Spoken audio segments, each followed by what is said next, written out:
Nós estamos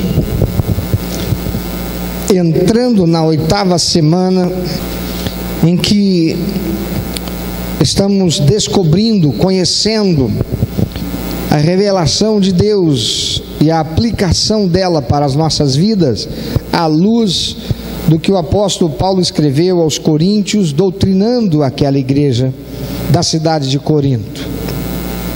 Se você desejar conhecer as outras 7 mensagens, elas estão todas lá no nosso canal do YouTube, estão também no nosso canal do SoundCloud, no nosso podcast, que você tem acesso através do aplicativo da igreja, que é gratuito, você pode baixar pela Google Play. Ministério de Primeira, só procurar lá Ministério de Primeira.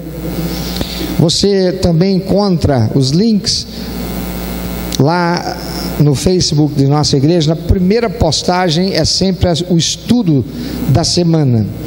Eu quero pedir desculpa aos irmãos, porque hoje os irmãos não receberam o fascículo da semana, mas amanhã estará já no nosso Facebook, estará no aplicativo, e aqueles que não fazem uso do aplicativo, a partir de terça-feira estará à disposição aqui no projeto Gerando Futuro. É só você chegar na secretaria e pedir: eu quero um fascículo desta semana do estudo do grupo pequeno, tá bem?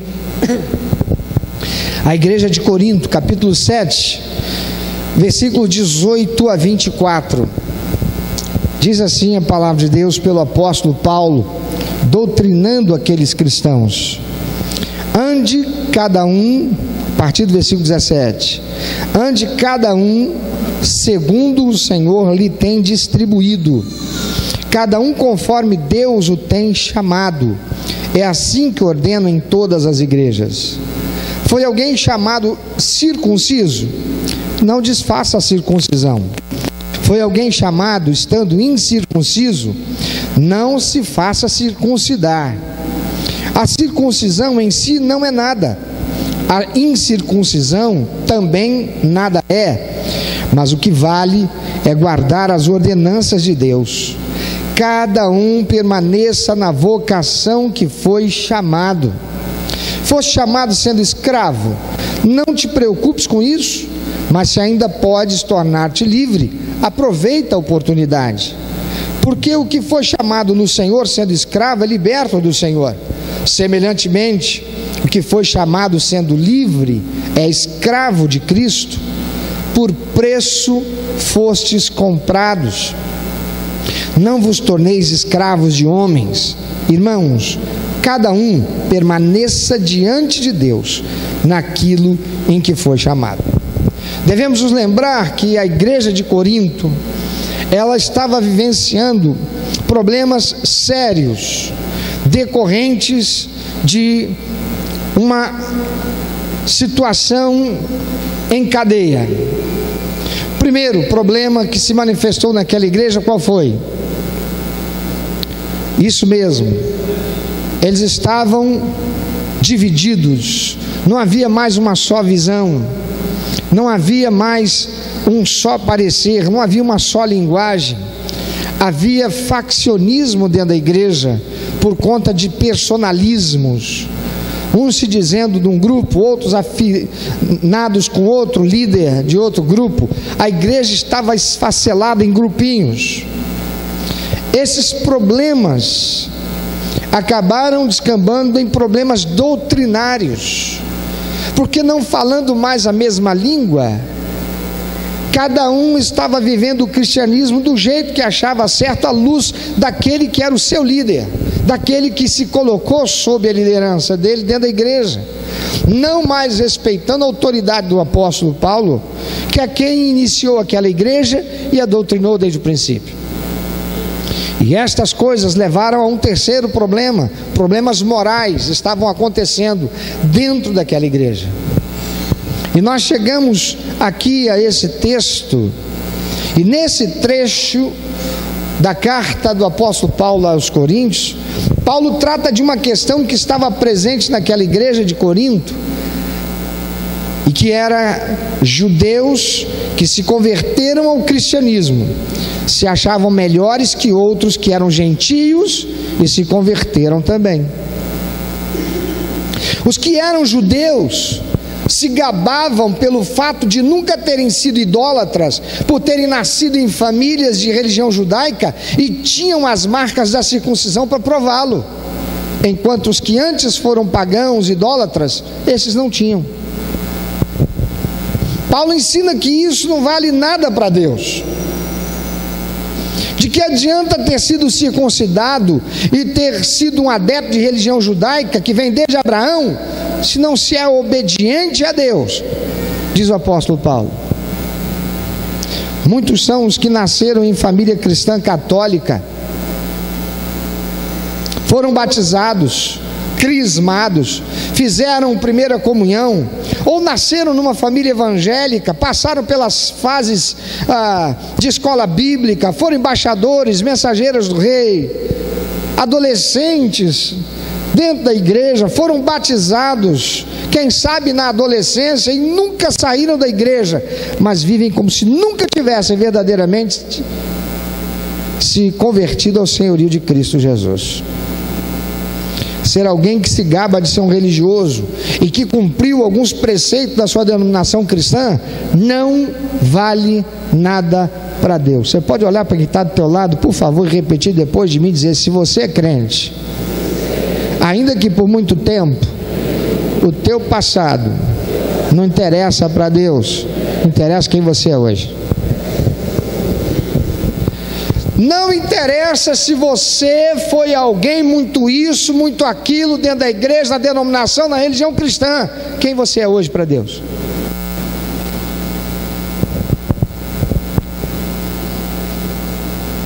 O que vale para Deus é se você está vivendo comprometido com os princípios e valores estabelecidos por Ele na sua palavra, que é a Bíblia Sagrada. Nós, os cristãos, dizemos que amamos a Deus, dizemos que Jesus é o nosso Salvador, mas para quantos de nós isso realmente é verdade? Quantos de nós não se fizeram como os fariseus, que eram meros religiosos agarrados a tradições, sendo meramente cristãos nominais, aqueles que frequentam a igreja, mas não têm compromisso com Cristo? Buscam a Ele por seus interesses e quando recebem sua bênção, lá estão novamente vivendo suas vidas de antes.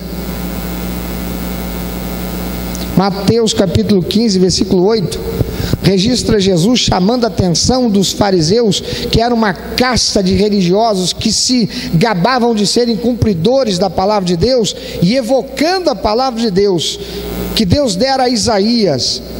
Encontramos lá no capítulo 29, versículo 13 de Isaías, o seguinte: este povo honra-me com os lábios, seu coração está longe de mim. Paulo também instrui os cristãos que vieram do judaísmo e que foram circuncidados para não desfazerem a circuncisão, que era um procedimento possível naquele tempo. Verso 18 ele diz: foi alguém chamado estando circunciso? Não desfaça a circuncisão. Por quê? Porque alguns tinham sido judeus e por isso foram circuncidados, tiveram a pele do prepúcio cortada, como manda a lei de Moisés. Mas agora alguns deles queriam participar de banhos públicos romanos, nos quais os homens tratavam de negócios e política para tentarem progredir social e financeiramente. Embora a nudez fosse normal naqueles lugares, nos banhos públicos romanos, a circuncisão era considerada vulgar e grosseira por eles. E para evitar humilhação, alguns judeus submetiam-se à cirurgia de reversão da circuncisão e por isso, aqueles que assim procediam também faziam acepção dos demais. Isso estava acontecendo dentro da igreja. Naquela igreja de Corinto, havia também crentes que eram preconceituosos e estavam fazendo acepção de pessoas, não apenas por causa da sua condição social, mas também por causa de origem religiosa daqueles que se convertiam. O apóstolo Paulo chama a atenção deles, dizendo: o que vale é guardar as ordenanças do Senhor. No versículo 20 ao 23, o apóstolo Paulo diz: cada um permaneça na vocação em que foi chamado. Foi chamado sendo escravo? Não te preocupes com isso. Mas se ainda podes tornar-te livre, aproveita a oportunidade, porque o que foi chamado no Senhor, sendo escravo, é liberto do Senhor. Semelhantemente, o que foi chamado sendo livre, é escravo de Cristo.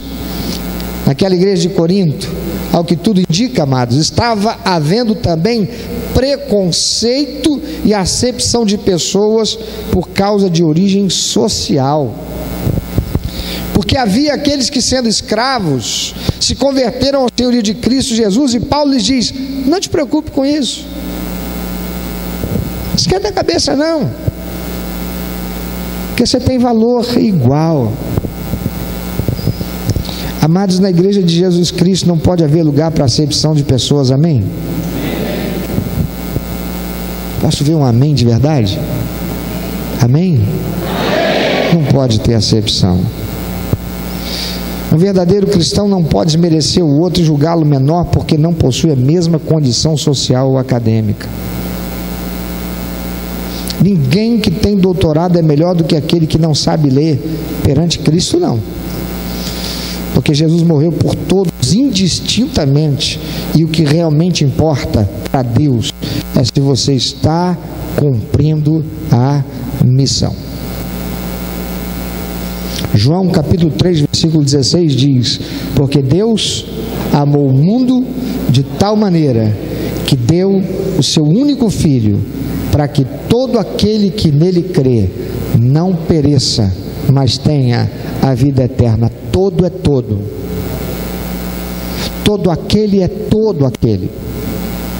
Evangelho de João capítulo 1, de 11 a 13 diz: essa é para expulsar os espíritos de sono. Diz, Evangelho de João, você ficou animado, né? Evangelho de João capítulo 1, versículo de 11 a 13 diz que Jesus veio para o que era seu, mas os seus não o receberam.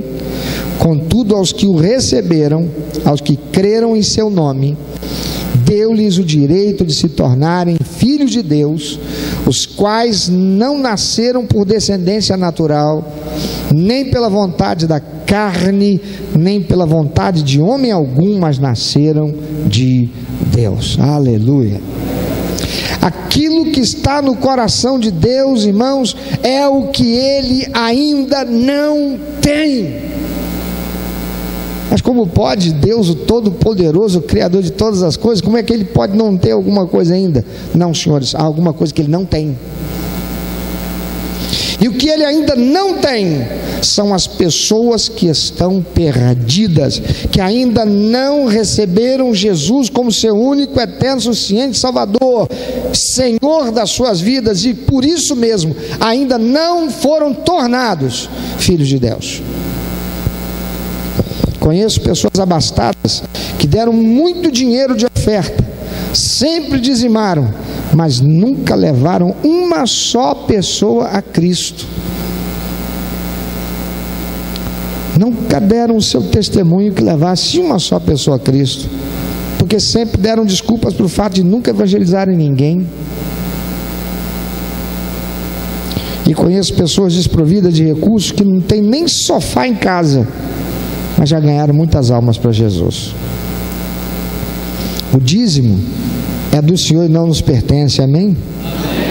Quando nós o devolvemos, não fazemos mais do que a nossa obrigação. Por isso Deus chama de ladrão aquele que não devolve. Malaquias capítulo 3, vai lá e veja. O dízimo diz quem eu sou no mundo espiritual. Eu sou fiel em devolver o que é de Deus. Mas o nosso dinheiro, que é o da oferta, porque a oferta é meu, não é o de Deus, passa a ser de Deus quando eu dou. A oferta, o nosso dinheiro da oferta é nosso, e assim como o dízimo é importante para a igreja continuar a sustentar tudo o que ela realiza e para o crescimento e expansão do reino de Deus. E Com a oferta nós dizemos: eu acredito em Deus e ponho nele a minha fé e confiança. Por isso ela é um ato de adoração. Mas se paramos aí, se a nossa visão não está inteiramente no altar do Senhor, se nosso coração está preso às coisas desse mundo, por isso não nos envolvemos com paixão pelas almas perdidas a ponto de ficarmos incomodados, se não testemunhamos para alguém com o propósito de levá-la à salvação, então onde está a verdade de que amamos a Deus? É por isso que o apóstolo Paulo diz: porque o que foi chamado no Senhor sendo escravo é liberto do Senhor. Semelhantemente, o que foi chamado sendo livre é escravo do Senhor. Sendo escravo é liberto do Senhor, diz Paulo, da escravidão do pecado e da morte eterna. Ele podia ser um escravo, mas era livre espiritualmente. Ele ia morrer e ir para o céu. E ele diz: sendo livre é escravo de Cristo. Por quê? Porque agora o seu viver deve ser para servir a Deus e não mais agir de acordo com os impulsos carnais, das vontades da sensualidade, dos impulsos da carne, da influência do mundo. O verdadeiro cristão não é aquele abastado que dá muito, porque tem muito. Nem é o pobre que dá tudo o que tem em busca de provar sua fé e obter prosperidade, mas aquele que tem o reino de Deus e a sua justiça em seu coração, que consiste em uma vida rendida no altar do Senhor e tem paixão por vidas. Você tem paixão por vidas? Tem muita gente, crente, procurando uma igreja, mas passa por essa aqui e nem entra. Por quê? Uma igreja feia desse jeito? Com as paredes todas quebradas? Não tem reboco? O chapisco você já está preto de tanto chove, sol, bate lá e cria limo?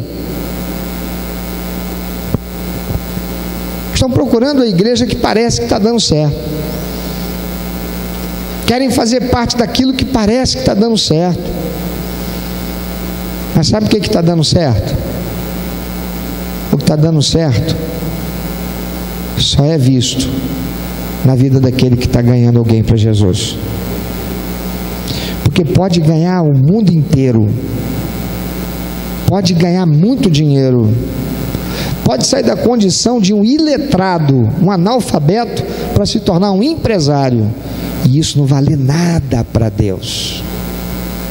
Pode ser alguém que entrega muito dinheiro como oferta, sendo membro da igreja ou não, mas não tem uma vida no altar do Senhor. Isso para Deus não é nada, não serve de nada para Deus.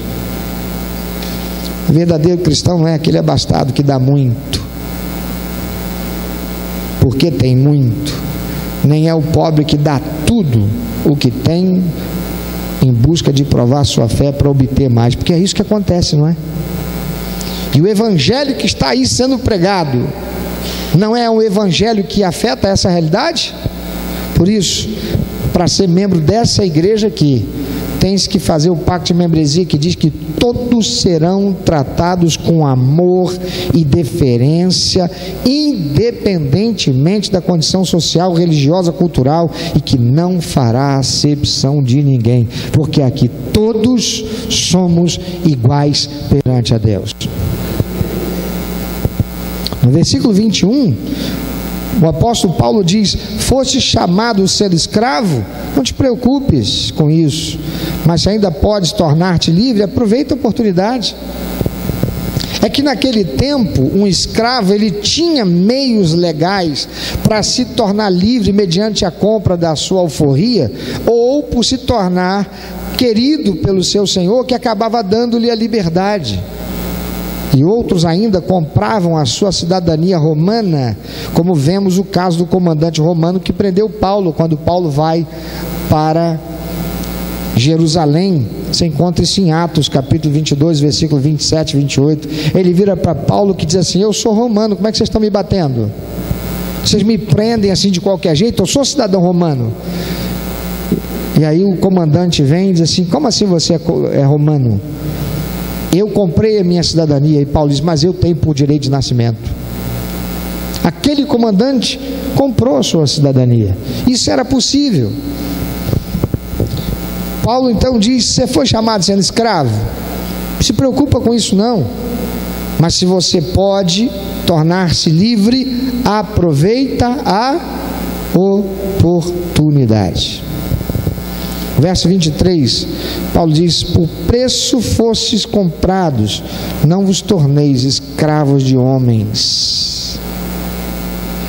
Teu valor, meu irmão, minha irmã, teu valor, meu amigo, minha amiga, excede ao que os homens pensam ao teu respeito. Não importa se você é gordinho ou magrinho, não importa se teu cabelo é duro ou liso, não importa se a tua cor é preta ou branca, não importa se você é de família pobre ou abastada, não importa se você chega aqui de carrão ou de chinelo de dedo, não importa se tua conta bancária tem milhões ou se você não tem conta bancária, se você vem de uma religião idólatra ou você foi criado numa igreja cristã, não te deixe ser constrangido por convenções que te excluem, e mesmo você se exclui por isso.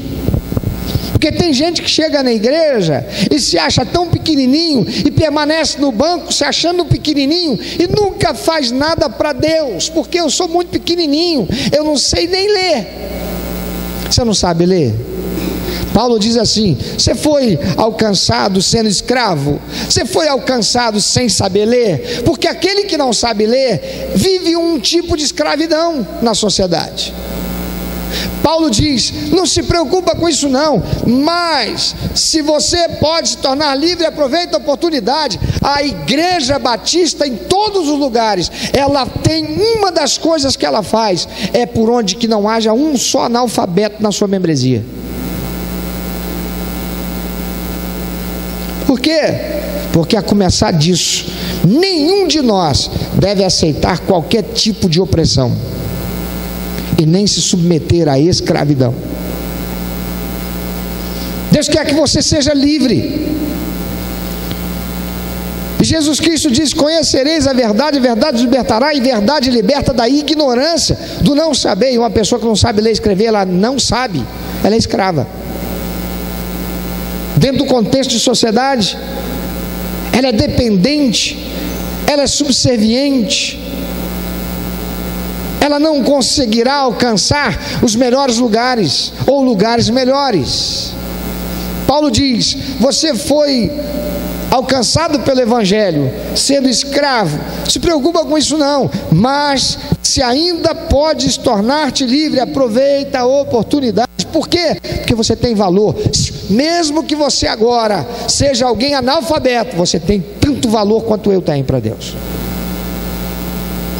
Você pode ter até uma importância maior no reino de Deus do que aquele que é doutorado e que nunca traz uma alma para Jesus, enquanto você está trazendo.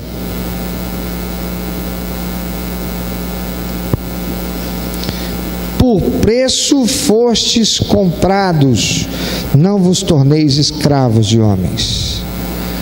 Irmãos, dentro da igreja de Cristo não pode existir lugar para faccionismo, nem para grupinho, nem para panelinha. Quando acaba um culto, um momento de comunhão, não pode existir esse negócio que eu sou do grupo da Thelma, do Anderson Maximino e da Verônica, ele ali não, porque ele não faz da nossa turma, e toda vez que acaba o culto é só entre a gente. Isso não é a igreja de Jesus Cristo. É sobretudo para abrir os braços e receber aquele que chega. É sobretudo para sentar com aquele que se sente o excluído. Porque quantos são aqueles que vêm, não só nessa, mas em qualquer igreja, e que se sente excluído por sua condição social, já traz isso lá de fora, mas precisa chegar aqui e descobrir que esse é um lugar de vida, esse é um lugar de aceitação, esse é um lugar em que é recebido e amado, independente de quem seja, a começar dos de casa. Então não te deixe ser constrangido por convenções que te excluem e você mesmo se exclui por isso. Nem crie barreiras para impedir ninguém de se sentir amado, acolhido, prestigiado, porque Jesus morreu na cruz por todos nós. Aleluia. Mais uma coisa, Paulo nos ensina aqui que a igreja de Jesus não é uma igreja inclusiva, como essa teologia criada para conformar o homossexualismo, que quer porque isso não é bíblico. Não é bíblico, é forçar a Bíblia, porque essa mesma teologia inclusiva chama Paulo de machista, porque faz uma interpretação baseada no eu acho, e sendo feito por gente que tem formação acadêmica, até com doutorado. Mas de que adianta o doutorado, se no lugar do doutorado o que fala mais alto é a carne, que faz a Bíblia dizer o que Deus não está dizendo? A igreja de Jesus Cristo deve ser uma igreja que aqueles que querem Jesus e aqueles que já o receberam como único, eterno, suficiente Salvador, sejam iguais perante a Ele, com responsabilidades e direitos, por terem sido tornados filhos de Deus. Mas é também uma igreja que recebe com carinho, com deferência, com respeito, com amor, quem quer que entre por essas portas, seja um macumbeiro, um budista, um hindu, um espírita, um católico, um ateu, um homossexual, uma drag queen, para ser recebido com amor e carinho entre nós, em nome de Jesus. Porque a igreja de Cristo deve ser a igreja acolhedora, não a igreja inclusiva que inclui o pecado, mas a igreja acolhedora que acolhe a todos que querem receber amor e andar pela verdade de Deus, a Bíblia Sagrada, à luz do que o Senhor estabeleceu. Sejam santos, porque eu sou santo. Deus está olhando para você, o que Ele está vendo? Ele está vendo em você uma vida de religiosidade ou uma vida que verdadeiramente busca viver o cristianismo autêntico? Pense um pouquinho sobre isso. Aquela igreja estava dividida em faccionismo. Havia crentes ali tão apegados ao sentimento por alguém que se submeteu à liderança, que se submeteu à influência e se perderam da verdade. Uma igreja que acabou se contaminando com ideologias e doutrinas espúrias que não proviam do apóstolo. A palavra de Deus diz em Atos 2 que porque a igreja de Jesus Cristo, a igreja primitiva, ela perseverava unânime na doutrina dos apóstolos e no amor, o Senhor Deus ia fazendo essa igreja crescer dia a dia. Por quê? Porque havia testemunho. Eram crentes que testemunhavam. As mulheres não crentes olhavam para as mulheres crentes e viam nelas exemplos como esposas. Os homens não crentes olhavam para os homens crentes e viam neles exemplos como maridos. Os jovens e adolescentes não crentes olhavam para os crentes e viam exemplos como filhos. As pessoas ímpias da sociedade olhavam para eles e via neles exemplo como cidadãos. Mas a igreja agora estava dividida em grupos, com desvios doutrinários. Uma igreja dividida em grupos, com desvios doutrinários e também problemas morais. É o que acontece quando se tira os olhos da palavra de Deus e fixa o olhar em ideologias, em personalismos, em faccionismo.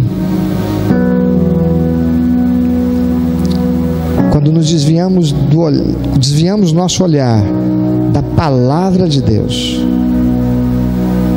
quando nós passamos para o eu acho, o eu não acho, então nós nos perdemos como igreja de Cristo. Amados irmãos, não importa se você foi criado no Evangelho ou se você vem de uma realidade diferente, Deus está olhando para quem você é hoje. Você está comprometido com a missão, trazer pessoas para Jesus, torná-las membros integrados na família da nossa igreja, ganhar almas para Cristo. Você está focando tanto no seu shape, você está focando tanto na sua forma física, você está focando tanto em coisas que não agradam a Deus, porque não podem honrar a Deus, porque nada tem a ver com Deus. Algum problema, pastor, de cuidar da minha saúde, de cuidar da minha boa aparência? Nenhum. Mas o quanto você está focando no reino de Deus e na sua justiça? Você está buscando a Deus para resolver os seus problemas, ou você está buscando a Deus para honrar a Ele? Porque ser abençoado por Deus é consequência de buscar honrá-lo. É por isso que Ele diz que o poder do Senhor se aperfeiçoa na minha fraqueza, que a alegria do Senhor é a minha força.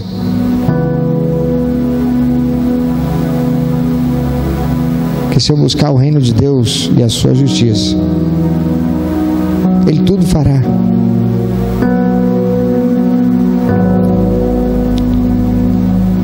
O Brasil precisa de homens e mulheres que, como cidadãos, farão diferença por causa de Jesus, que como vizinhos farão diferença por causa de Jesus, que como empregados farão diferença por causa de Jesus.